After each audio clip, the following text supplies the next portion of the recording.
Imagine sharing a bed with someone for years, yet feeling completely alone. No fights, no dramatic betrayals, no slammed doors. Just silence, where passion used to live. From the outside, they looked perfect. Smiles at family gatherings, warm greetings, a life built side by side. But behind closed doors, something had quietly disappeared. Not overnight, not suddenly, but slowly, almost invisibly. Intimacy. And still, they stayed. Why? This is the story of a marriage that didn't end when love grew quiet, but didn't quite live either. It started like most love stories do. They met in their 20s, full of energy, curiosity, and dreams that felt bigger than the world itself. Every touch meant something. Every glance carried electricity. They couldn't get enough of each other. Long conversations turned into longer nights. Laughter came easily. Desire came naturally. Back then, intimacy wasn't something they thought about. It just existed. Effortless, spontaneous, alive. They built a life quickly. Marriage, a small home, shared responsibilities.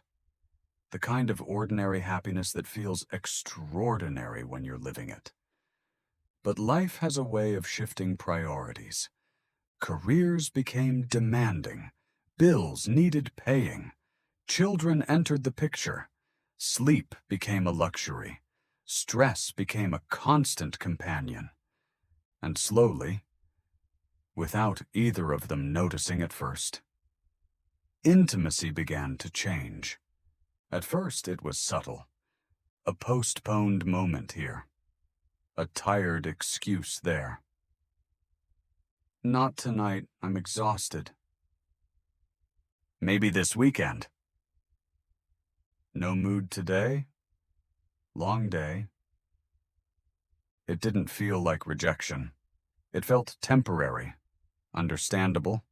Life was busy. But temporary things have a way of becoming permanent when no one questions them. Weeks turned into months.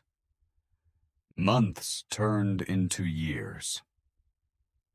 The touches became routine instead of meaningful. A quick hug before work.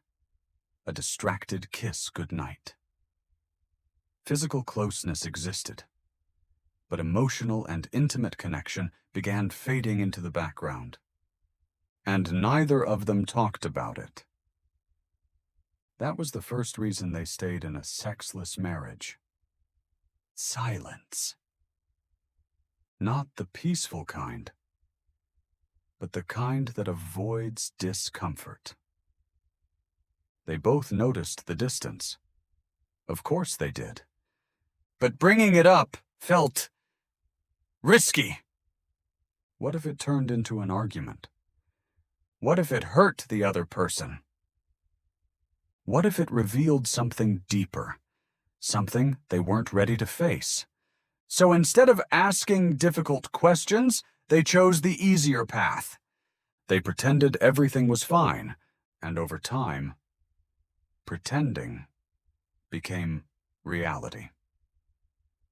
The second reason they stayed was comfort. Not passion, not excitement. Comfort. They knew each other deeply. They had routines, shared history, inside jokes that no one else would understand. They had built something stable, something reliable. And stability can be powerful. It creates a sense of safety that's hard to walk away from. Even when something important is missing, they weren't unhappy enough to leave. But they weren't fulfilled enough to truly feel alive either. They lived in the in-between. a place where nothing is broken enough to fix, but nothing is whole enough to celebrate. The third reason: fear. Not fear of each other, but fear of starting over. Years had passed. Life had settled. The idea of leaving meant uncertainty. New relationships, new expectations, new vulnerabilities. Would they find someone else? Would it be better or worse? What if the problem wasn't the marriage, but themselves? That question alone was enough to keep them exactly where they were, because sometimes staying feels safer than discovering the truth. Then there was responsibility. Children who looked up to them. Family who admired them. A life that, from the outside, looked successful. Walking away didn't just mean ending a relationship. It meant disrupting an entire world. So they stayed, they showed up. They fulfilled their roles. They did what was expected. Partners in life. But strangers in intimacy. Years passed like this. Quietly. Predictably. Until one evening. Something shifted. It wasn't dramatic. No argument. No breaking point. Just a simple moment. They were sitting together. In silence, as usual. The television was on, but neither of them was really watching. And then, almost without thinking, one of them asked a question that had been buried for years. "Do you miss us?"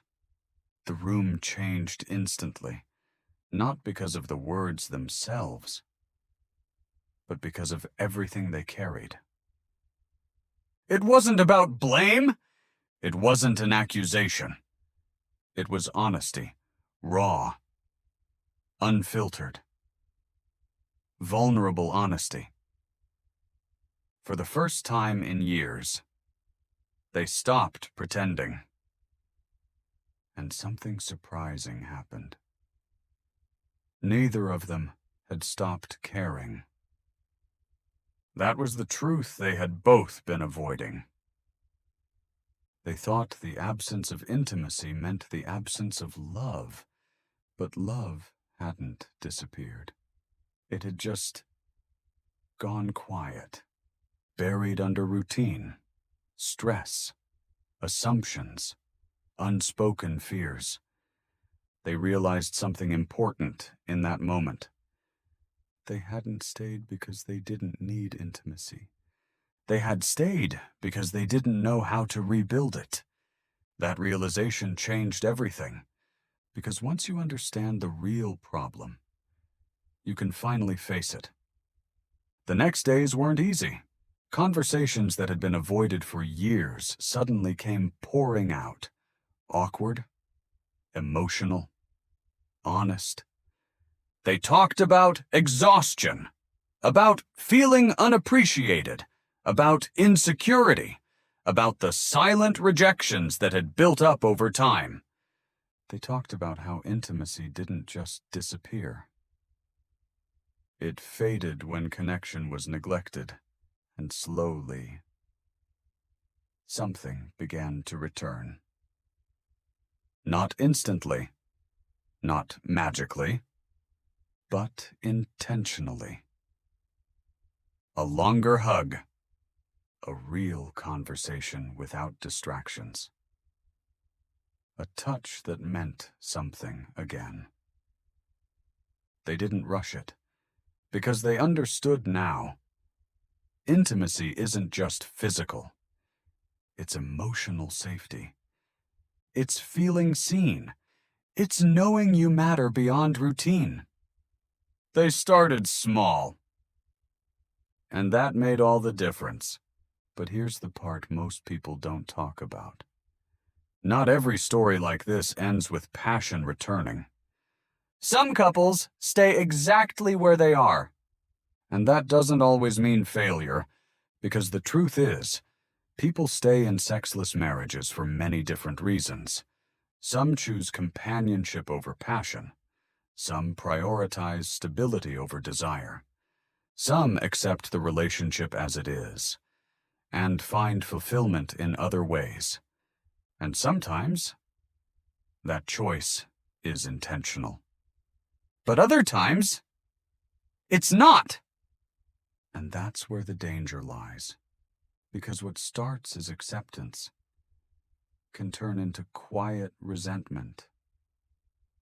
What feels like peace can slowly become emotional distance. What seems fine on the surface can hide a deep sense of loneliness. The difference is awareness. The couple in this story didn't stay because they didn't care. They stayed because they stopped communicating. And the moment they started again, everything shifted. Not perfectly, but honestly. So if there's one thing this story reveals, it's this. A marriage without intimacy doesn't always mean love is gone, but it does mean something important needs attention. Because intimacy isn't just about physical connection, it's about feeling chosen. Again and again, even after years. It's about effort, even when life gets busy.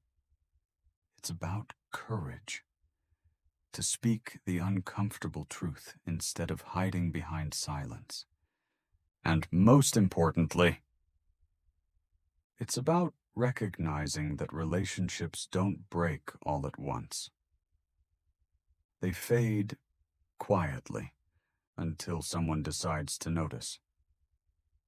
So if you're watching this and something feels familiar, don't ignore it. Don't wait years to ask the question that could change everything. Do you miss us? Because sometimes that one question is the beginning of finding your way back. Or finally understanding why you stayed. And whether you still should. In the end, they didn't stay because intimacy didn't matter. They stayed because they forgot how to protect it. And once they remembered, they had a choice. Not to go back to who they were, but to become something better. Together or apart. But this time, with honesty. And that makes all the difference.